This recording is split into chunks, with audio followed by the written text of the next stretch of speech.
G'day, I'm Martyn Iles, and this is The Truth of It. And today we're going to be talking about cancel culture. Firstly, in the context of J.K. Rowling's letter about professionals that are being fired. Secondly, in the context of Donald Trump's speech at Mount Rushmore about the destruction of historic monuments and statues. And then we're going to turn to the issue of flattening the curve, but not quite the curve you're thinking of. This is the debt curve. But before we get started, I just want to say this. You'll note, some of you, that this is coming out on Wednesday evening, 8 p.m. That is the new time. We were coming out Sunday afternoon, just wasn't quite working from a production point of view. So Wednesday, 8 p.m, there is a live premiere on Facebook and YouTube, and then the videos are available on those platforms, as well as clips that come out on Instagram, and this is also available as a podcast. So whatever platform you use for podcasting, look up The Truth of It. If it's Apple, give us a 5-star review. Without further ado, let's get started. First up, let's talk about cancel culture. And I mentioned that we will be talking about J.K. Rowling and her letter with other academics and so forth, and also Donald Trump and his speech at Mount Rushmore. But firstly, let's get into this letter. This is it made headlines in the last couple of days, signed by over 150 writers, academics and public figures, including such luminaries as J.K. Rowling, as I mentioned, but also Margaret Atwood, Salman Rushdie, Noam Chomsky, a real range of people from all over the political spectrum, from different countries and all sorts. And the letter really is an appeal to reject cancel culture. And let me quote the part of the letter with which I agree, which is the second half. It says this, it's very good actually. It says, "It is now all too common to hear calls for swift and severe retribution in response to perceived transgressions of speech and thought. More troubling still, institutional leaders in a spirit of panicked damage control are delivering hasty and disproportionate punishments instead of considered reforms. Editors are fired for running controversial pieces. Books are withdrawn for alleged inauthenticity. Journalists are barred from writing on certain topics. Professors are investigated for quoting works of literature in class. A researcher is fired for circulating a peer-reviewed academic study. And the heads of organisations are ousted for what are sometimes just clumsy mistakes. Whatever the arguments around each particular incident, the result has been to steadily narrow the boundaries of what can be said without the threat of reprisal. We are already paying the price in greater risk aversion among writers, artists and journalists who fear for their livelihoods if they depart from the consensus or even lack sufficient zeal in agreement." Now, they are mentioning here an issue that many people are just flat out aware of. They're concerned because it's really starting to knock on the door in the realm of writers and the arts and academia and things like that. It's been going on in many sectors for a while, this idea of cancel culture.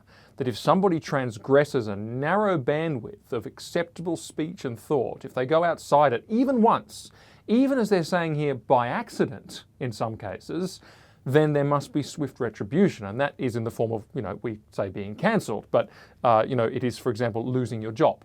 It is, for example, losing your contracts. It is, for example, losing your credibility, your accreditations, and all this kind of thing. As in, you think that way, you've said that, well, all right, you're finished. Okay? Now, there's nothing too controversial in that for many people. Many people experience it as political correctness and that narrow bandwidth of what they feel they can and can't say. That's how they experience it. But here they are saying, well, actually, you know what? People in our sector are afraid of this now. We're afraid of this. We don't know when it's going to come for us, whether we will say something wrong. They conclude with this, which I think is very good.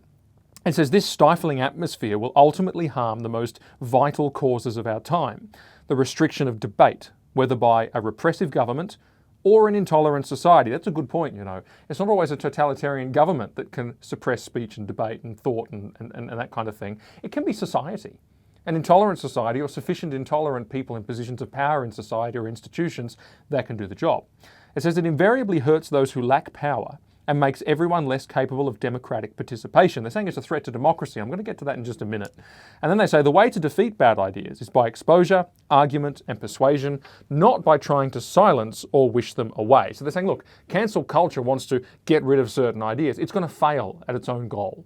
It's not going to get rid of ideas. You can't get rid of ideas. The best you can hope to do with ideas is rebut them clearly, dispel them openly, and see that those bad ideas don't actually get big-time traction. And I think that there's a lot of wisdom in that view. Now, this got a mixed reaction from a lot of quarters. I read a lot of tweets. I read a lot of criticism of it. The critics basically said two things. They said, firstly, there was the outright denial of cancel culture. It just doesn't exist, they said. It's just a made-up concept by people. Well, I think most of the people who said that are simply disingenuous. They know that it exists. They know that it's happening. But they're on the right side and they actually support it. And so they're not going to call it out. There are those who I think are genuinely ignorant, and that's probably because they actually have these PC views and that just hasn't entered their orbit yet.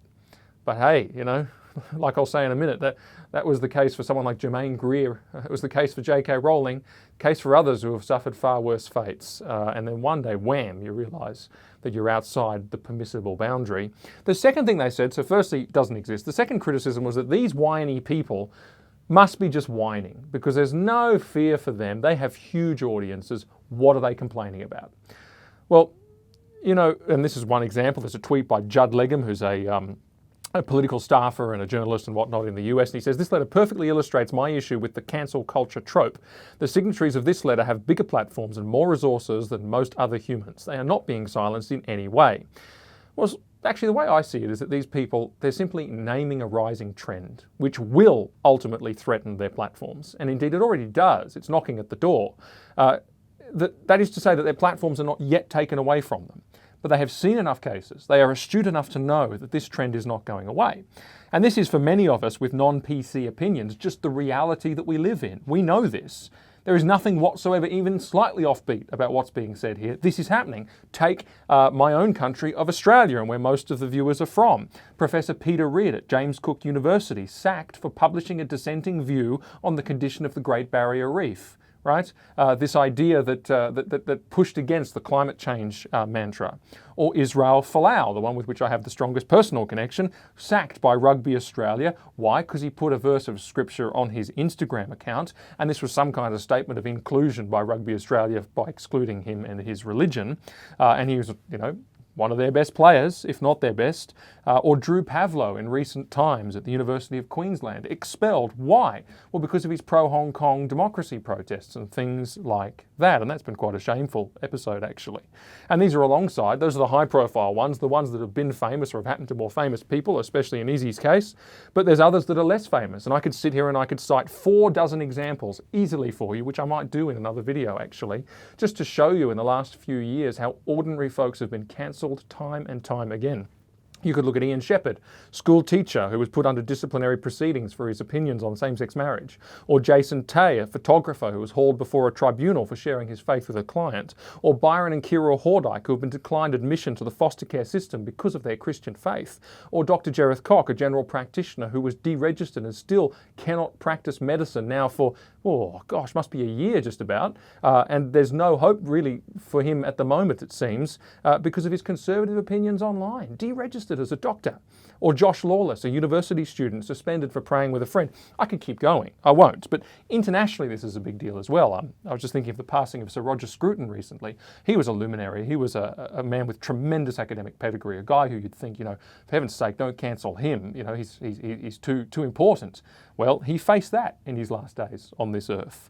Or indeed this letter itself that I just read to you from these 150 or so people. It has specific examples in mind. So when it says editors are fired for running controversial pieces, well, that'd be New York Times opinion editor James Bennett, forced to resign last month for allowing a piece by Senator Tom Cotton, which said the government should use the military to control civil unrest over Black Lives Matter. Forced to resign just a month ago.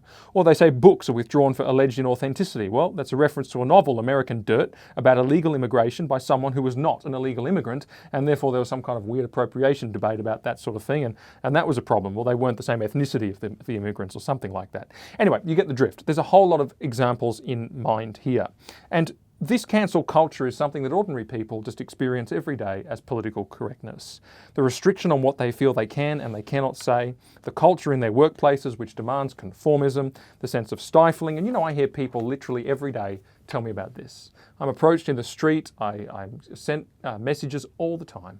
This is how people feel. I remember at the height of the Israel Folau stuff, I'd have people coming up to me multiple times a day and saying, thanks for speaking when we can't. Why not? Well, it's this political correctness. It's this cancel culture. It's because they're working in law firms, they're working in financial institutions, they're working in universities, they're at schools, they're doing all of these things, and they fear. We're seeing a growth in a new mindset. It's a mindset that says that you will no longer be left alone to believe what you want to believe. That's a big development in culture, you know. It's a change. In recent memory, we were far more inclined to leave people alone with their differences, especially if those differences merely amounted to thought and opinion. But change is afoot. More and more, if you are found guilty of wrongthink, especially if you dare to express that wrongthink in words, you will be ruined. It might be your job, it might be your reputation, it might be your contracts, it might be your relationships, whatever it is, they'll come for you. Some are high profile enough to survive. You know, I mentioned Izzy a couple of times, so I'll mention him again. I mean, he went through a lot. It was terrible. But you might say that it looks like he's managed to survive. But there's many people who aren't high profile enough to survive. You talk to people who are not within the bounds of political correctness, who, for example, had academic university careers or careers as artists in the artistic world. I know some of them, and they will tell you that it's cost them their future. It has cost them their future. Now, the signatories to this letter go further, and there's two lessons I want to pull from this. And this is the first. They go further and they point out that this is a threat to democracy, and therefore the freedoms of the most powerless. And I think that's absolutely correct. It must be correct if you think about it, because if we accept that certain opinions absolutely cannot and must not be ventilated, or certain things cannot and must not be mentioned, even by accident, then nobody can be trusted. Especially those who have not been inducted into the right way to think. And who are they? Well, you know, they are what Hillary Clinton called the basket of deplorables. The people who, you know, who are just ordinary voters, who are considered to be ignorant and racist and bigoted and uneducated and conspiracy theory ridden and populist, and people who speak their minds and don't think all the sanctified things that one is taught at a Sandstone or Ivy League university. Those sorts of people. It's astonishing to me for a movement which is so concerned on its face about power. Boy, they don't seem to take into account the way in which their ideas disempower the most powerless, ordinary voters who find their voice at the ballot box. I was reflecting on this recently, actually. Pauline Hanson she was excluded from the Today Show because she said some things on there which they said were racist. I haven't had the advantage of watching them, but I'm sure it's an exaggeration. But anyway, and I thought about her and I thought, well, Pauline Hanson's problem is that she's inarticulate. But here's the thing. Most Australians are inarticulate. She speaks her mind. Well, most Australians speak their mind. Welcome to the real world. But see, those are the worst kinds of people for the cancel culture types. The more significant people who haven't been taught how to think and how to speak. This is why the Democrats in America want to get rid of the Electoral College, because it silences the voices of the rednecks, the people in the country areas. They no longer have the voice that they have today. Now, this silencing of speech is baked into the DNA of left-wing movements. It's affected heavily by postmodernist and Marxist thought because that's a system of thinking that says that truth claims are about power and control and nothing more noble than that. And so if you want to wrest the power off the powerful people, which is what these movements are all about, you need to cancel them, you need to shut them down. There's no other way about it. There's command and control. That's the only solution. Total authority over who says what and where they're allowed to say it. And no platforming is the only solution. Cancel culture on steroids is the only solution because the movements do not believe in any kind of debate at all. It's a totalitarian mindset. Not to say that we have totalitarianism now, but simply to say that is where it must lead if allowed to go free. And it's interesting, none of these academic and literary figures, it seems, or very few of them, are really right-wing. They spend an awful lot of time in the letter bashing Donald Trump. They've realised that cancel culture is even coming for them. Political correctness can come for anyone. If you're one of these people who says that, there are some things which people should never be able to say, and that this is a justified response to some of the things that have been said, and some of those cases, or many of those cases, should have gone ahead. Well, bear this in mind. There is no guarantee that you will remain within the ever-narrowing parameter of PC groupthink. I mentioned Germaine Greer. I mentioned J.K. Rowling. The examples are endless. The boundaries of what is acceptable are narrowing, and everyone is running a risk. That's my first point. This is a totalitarian mindset, and I wouldn't assume that anyone's safe. But here's the other thing which I really like about this, and it is that I think the solution, in large part, is effectively what these people have done. Strength in numbers. During the Israel-Folau matter, the best thing that could have happened would be for every Christian sports person to post that same scripture on their Instagram accounts. Strength in numbers. If there's only a couple of snipers, they can deal with one head coming over the trench wall, or 2 or 3 or 6. They can't deal with hundreds. And this is the thing. These PC types are a minority of people. They happen to have disproportionately powerful positions because they've set their life to that end. But my goodness, if we had strength in numbers on any number of these things, they wouldn't be able to do anything about it. They actually rely on us going quietly. They rely on a failure of courage. And here we have more than 150 people standing together. They can't cancel them all. They just can't. There's too many. It's too widespread. I think there's a lesson in that for us. One of the most frequently repeated phrases in the Bible is be strong and courageous. It comes up time and time again. And the famous instance in Joshua where it says, be strong and courageous, for the Lord your God is with you wherever you go. We need to recover some courage. And we need to stand with each other, even when people do things that aren't exactly what we would have done. But for the sake of, some of these issues that really matter, I think there needs to be courage. And someone needs to stick their head above the parapet. But when they do, let's set ourselves to more and more be committed to supporting those that do. Because these people, as I said, they rely on a failure of courage. And let us not be that group, which actually were so many, and yet through a simple failure of moral fibre and courage, we would allow this kind of mindset to prevail.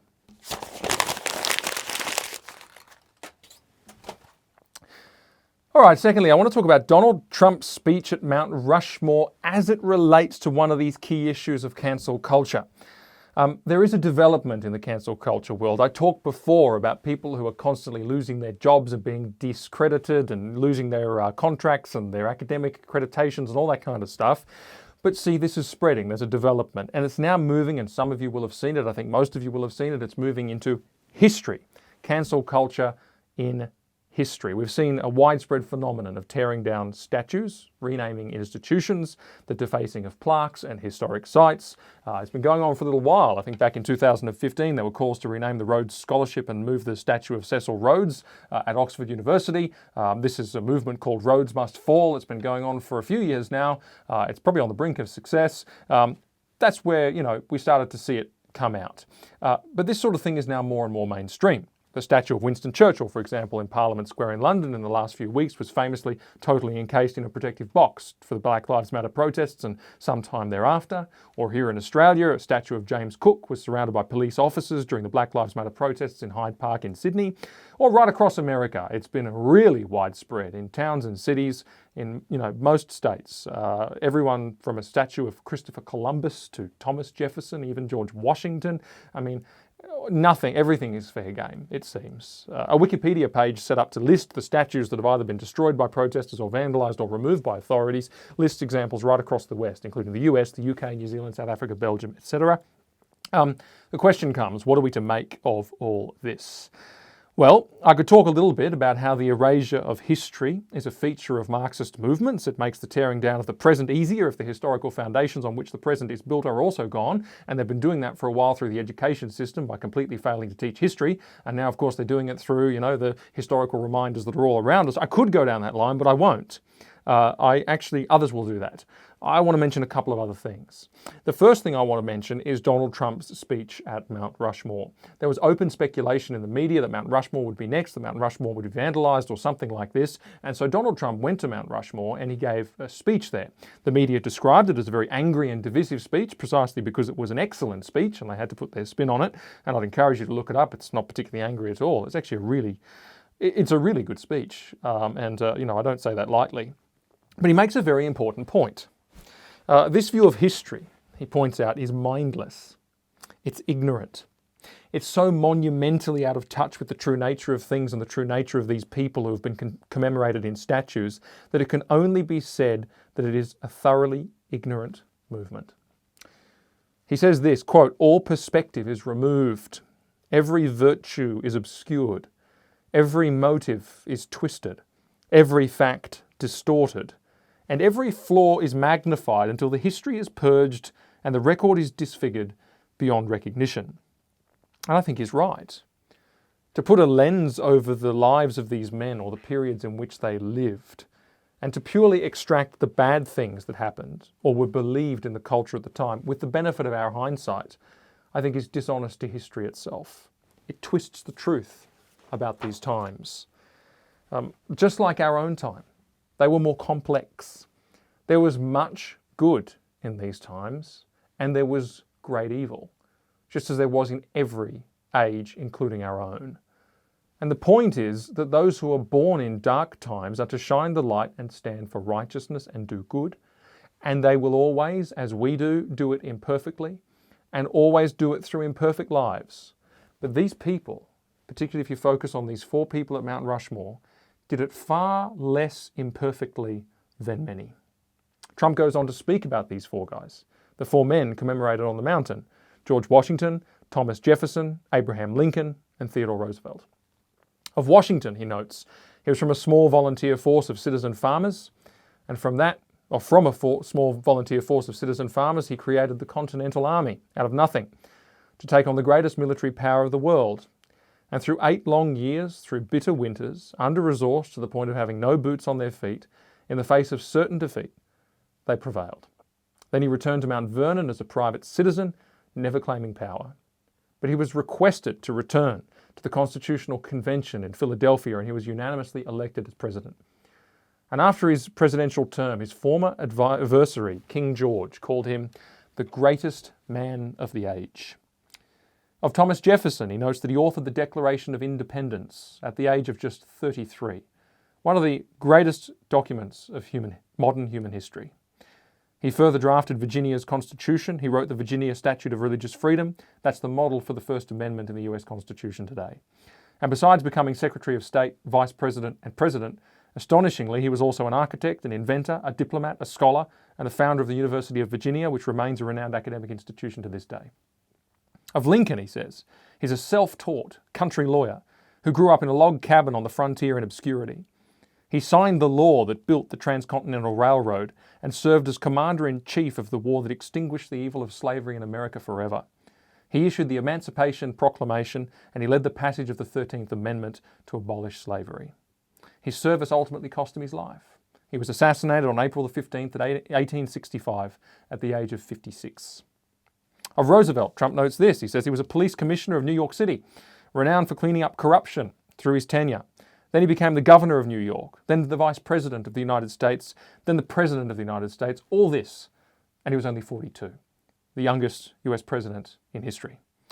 He constructed the Panama Canal. He established many new national parks, and is the only person ever to be awarded both the Nobel Peace Prize and the Congressional Medal of Honor. How have we become so ignorant to think that history is just a rolling saga of powerful men sitting around like the guy on the front of the Monopoly box, smoking fat cigars, throwing money around, and pillaging and raping and racisting, if that's a word, and laughing at each other about how powerful they are, and, just totally immoral people? It's almost become comical. I feel like saying to people, what have you done with your life? If you think that this level of achievement, these kind of guys, come without great cost and sacrifice and arduous toil, then the answer must be that you've done very little because you simply don't know what it takes. These are 4 great men. Men who did more for this world than 1 in a billion because they believed in service, personal discipline, sacrifice, fortitude, and things greater than themselves. And yes, their faces that are on Mount Rushmore today are faces of sinners. And every statue torn down in recent weeks and months is a statue of a sinner, because there are no other kinds of statues. And here's the moral snobbery in all of this, frankly the narcissism of it all, the chronological snobbery, as I think C.S. Lewis would have said, that we're enlightened today and we weren't then. Well, if a statue were built which depicted the sin of your life, including your secret sin, you'd be utterly desperate to tear it down. The mortification and the shame would kill you. What's the difference then with these 4 men? They are sinners like you and like me, and yet they did a lot to tame their sinful nature, to build their character against their sinful inclinations, and do great things which blessed others well beyond their lifetimes. Their statues, next to a statue of me or you, are towers of virtue, because they are sinners, and yet look what they did. Jefferson at 33, Roosevelt at 42, Lincoln from total obscurity, Washington, a private citizen who heeded a call. Statues of sinners are the only kinds of statues that exist, because we're all sinners, you and me as well. And there's this modern idea that we have an enlightened monopoly on virtue, that we are goodies emerging from this history of baddies. Do you know, if that were true, there would not be such evil in the world today. If that were true, you would not be ashamed of the aforementioned statue of your sin. If that were true, then Jesus would not have had to be cursed and to die for you and for me. But it's not true. And so praise God, he did exactly that. Do you know, this realistic view of things, history and yourself, leads a person to say what the Apostle Paul said. Christ Jesus came into the world to save sinners, of whom I am chief. Do you know, I am far more ashamed of my own sin than anyone else's. And that really is the point. Because really, the world is a sinful place. People are sinners. But it falls to us to stand for righteousness and do good in our time as best we know how. And despite our sin, to do good. And we honour and respect those who came before us, insofar as they do exactly this. And insofar as we see their sin with the benefit of hindsight, we learn from that as well, you know. Because we as sinners need warnings and lessons just as much as we need inspiration and encouragement. I think that was the truth about cancel culture. All right, finally, I want to talk about this issue of flattening the curve. And I don't actually mean the virus curve. I mean the decidedly less interesting curve, but nonetheless more important, well, as important curve, which is the debt curve. You know, to date, the Australian government is looking to incur more than $250 billion in costs on its economic support package. That's 13.3% of Australia's GDP. That appears to be the highest in the world. It is more than double that of Canada, for example. It is triple that of the UK. And the measures being adopted are frankly profligate. I mean, you look at a casual on $200 a week before coronavirus, they're now merrily earning $750 a week, thanks to the government. And the not-for-profit, who posts an income of a mere 15% less than this same month last year, is entitled to oodles of government money with no sense of their cash reserves, no sense of how they've been doing in the other months, no sense of whether they even need it, whether maybe something happened in the same month last year that explains the 15% difference and it's perfectly normal and fine. We're deliberately, it seems to me, overspending and free-falling into debt. And gross government debt is currently about 40% of GDP. The IMF is projecting that we will double that in just 24 months, which is quite astounding. Now the cry comes back, of course, well, what are we to do? You know, we need to be saved from the virus. And I just have a question. I'm not saying do nothing, I really am not.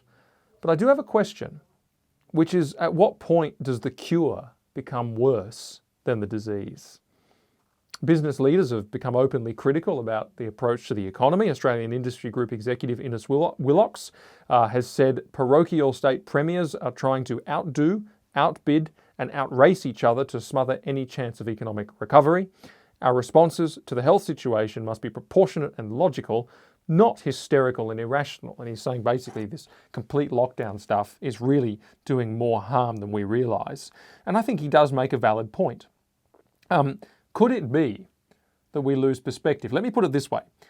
If the media posted tables on the front pages which not only kept up their obsessive focus on the number of new coronavirus cases each day, but let's say they posted tallies of the number of people who have filed for bankruptcy in the last 24 hours, the number of people who have applied for Centrelink in the last 24 hours, the number of businesses that have gone into administration in the last 24 hours, the number of people who have lost their job in the last 24 hours or had their hours reduced to nearly zero. The number of addictions revived in people's lives due to isolation. The number of suicides and things like this. Maybe then we'd have a slightly better view of what's really happening. Maybe a more sober view of the costs that are incurred, not just in the health system, not just in infection rates, but everywhere. But see, there's a very modern idea which we've all come to believe. And it's this, it's that the government will and can and should save us. We believe that the government can save us from everything, even climate change, even bushfires, and now it can save us from another incident of life, which is disease, pandemics and things like that. We look to the government and say, save us, make sure this doesn't happen. It's unrealistic. This is why I think some of the criticism of Daniel Andrews is really over-egged. I mean, he is my least favourite politician in the country, or least favourite leader in the country by far. But gee, yeah, maybe mistakes were made. Mistakes were always going to be made. You cannot control every microscopic virus that's floating around in this country right now, and however many trillions of them there are. It's unrealistic. We believe that the government can save us, and we punish governments who we don't think are trying hard enough and being earnest enough in saving us, in tipping money, out like I was just describing it in these crazy measures that are being put together. And so they're forced to act quickly, even when their actions are poorly calculated and can't be known, they can't have proper information to make the decisions. And so the government comes in as a saviour. The economic shutdown is to save us from the virus. But then all of a sudden we realise we need to be saved from the economic shutdown. And so it's raining money and stimulus. And my question is this, what if they can't save us? What if we're delaying the inevitable? Or what if actually they could save us? They can save us from this particular matter, which is the spread of a virus. But you know what? Only by creating problems that are far worse, far more systemic, and far more destructive down the line. I already mentioned the immediate debt issue, but there's a bigger issue. In Australia, the immediate debt issue is not that big of a deal, frankly, in its absolute number, 40% of GDP. All right, we're better than most Western countries. That's the reply you will get so far. But it's the trend that bothers me. It's where all this is headed.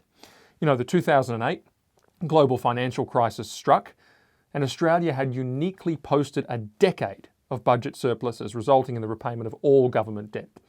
And the West responded, though, all Western countries responded to the GFC in nearly the same way. And it's called the Keynesian Approach. When the economy's on the slide, it means not enough people are spending money or investing in things, and so the government steps in, again, the saviour, saves us from our own lost confidence by spending up big on lots and lots and lots of stuff. And Prime Minister Kevin Rudd gave nearly every Australian $800 in cash. I was at the uni at the time, so I got about $2,000 in cash, which I thought was great fun. But then the government embarked also on a massive array of nation-building projects, not all of which were successful, think Pink Bat, school halls, etc. But basically it was raining money. And you know something? The coalition went mental. Many of us were quite taken aback, actually, because this seemed to be an insane act of economic vandalism to plunge Australia into more debt than the GFC would at breakneck speed when the future was uncertain, the size of the required stimulus totally unknowable, and the likelihood of ever repaying this money slim because people don't like it when you turn the tap off when you've been giving them cash. And so governments don't tend to have the moral courage to do it. And so, this debt could be a permanent problem. And we'd seen the rest of the world suffering with major debt issues and debt crises. And we're saying, well, isn't this what makes Australia different? That we don't do what they're doing? That we don't go down this line? And the coalition, carped on and on with the same economic message until they won the 2013 election. Well, here are two fun facts. Of the main contributors to the Australian government's gross debt from 1854 to 2020, that whole span of time, the Rudd-Gillard governments of the post-GFC period contributed a massive 37.5% of the total figure. Big. Coalition governments since 2013 have contributed more than 52%. The Rudd government ended up spending, in today's dollars, about $2,900 for every Australian on stimulus measures post-GFC. The Morrison government is on track to spend about $8,000 for every Australian on coronavirus measures. Here is a big change in the past decade or two. Conservative governments across the West have almost entirely given away their fiscal discipline credentials. And you say, well, so what does it mean? Two things. Firstly, the trend really needs to stop. The Keynesian approach is all very well, but as I said, we simply don't know how close together crises are. We don't know how much money we need, how secure we need to be, and how big the next thing is going to be, and how soon it's going to be. We don't know how deep the crisis is when we're in it, until we're out the other side. It seems to me that money was just thrown at this thing like mad, and too much in so many ways, but quickly, not knowing how long it will last. What if we've overdone it and we need to survive a lot longer? What if, all sorts of things come to mind? We don't know how much to spend. We don't know what the future holds. It's an impossible theory in practice. I remember talking to an economics lecturer at uni and saying exactly that. Great theory, doesn't work. Not least of which because actually governments, once they are zealous and they want to be seen to be doing good and they plunge us into this huge surge of debt, then the crisis passes. Nobody will tolerate austerity and cutbacks. Nobody. And the opposition will always put the government's feet to the fire every time they want to take $1 off of anything. So the spending never really dries up. And then the next crisis hits. We never had a budget surplus since 2008. Not one. It was supposed to happen this year, but it isn't happening now. And the surge is back on, back into more debt. The trend is bad. Which leads me to my second point. This problem is intergenerational. Large sections of the current generation probably won't fully have to deal with this issue because this is a trend that will come home to roost in the future. It is young people who will face the full brunt of unrepayable debt, flat economic growth, minimal superannuation, lower living standards than their parents, trouble with interest rates, inflation, and languishing investment. It's funny because actually I'd say that's probably the demographic that'd be least interested in this topic and yet will certainly be most affected by it.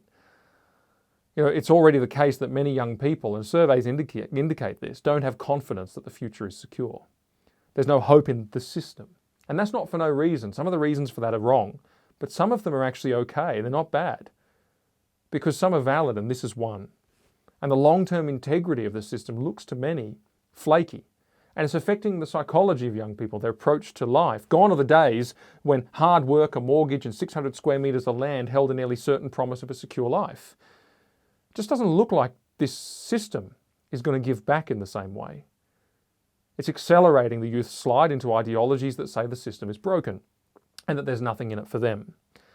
And that's a trajectory that I'm concerned about in my generation, but it's actually the actions of all generations that are in some ways making it worse. And if this path continues, the Marxists will almost certainly have their way, because it'll be a case of, and that loss of confidence in the system will lead to the kind of destruction that they seek. And so this goes back to my original point, which is, okay, even if the government does save us from the pain of crises like this, what's the long-term cost? Where does it all end? Where does it end up? Are we simply undermining the integrity of the system itself? Now, it won't happen today, this problem, but I'm calling it early because the trend is ever clearer. As Nietzsche said, lightning and thunder require time, the light of the stars requires time, deeds, though done, still require time to be seen and heard. So it's not going to happen today, but it's on the way. And this is not a question of doing nothing, but it's a question of balance. And my point is this. I think the mindset today, which is to expect too much from the government, which is to be terrified of hardship, which sometimes simply has to come, and which is to be stuck in this Keynesian approach to economic crisis, to spend up big and fast, it all leaves us getting that balance frequently wrong. But like Joseph, wise rulers store up for the future. And it's my hope that a new generation will care about this once again because of where it all ends. Wise leaders do store up. Joseph did. But the foolish squander. And the thing is, both approaches yield their own fruits in their time. I'm Martyn Iles, and that was the truth of it. Hey, one more thing. I've been looking at the metrics and I've figured out something. You guys are watching the videos and not subscribing. So please help us out a great deal by hitting the like button and then hitting subscribe, hitting the bell as well so you get the notifications. It helps us out a really great deal, and you can click here to see more videos.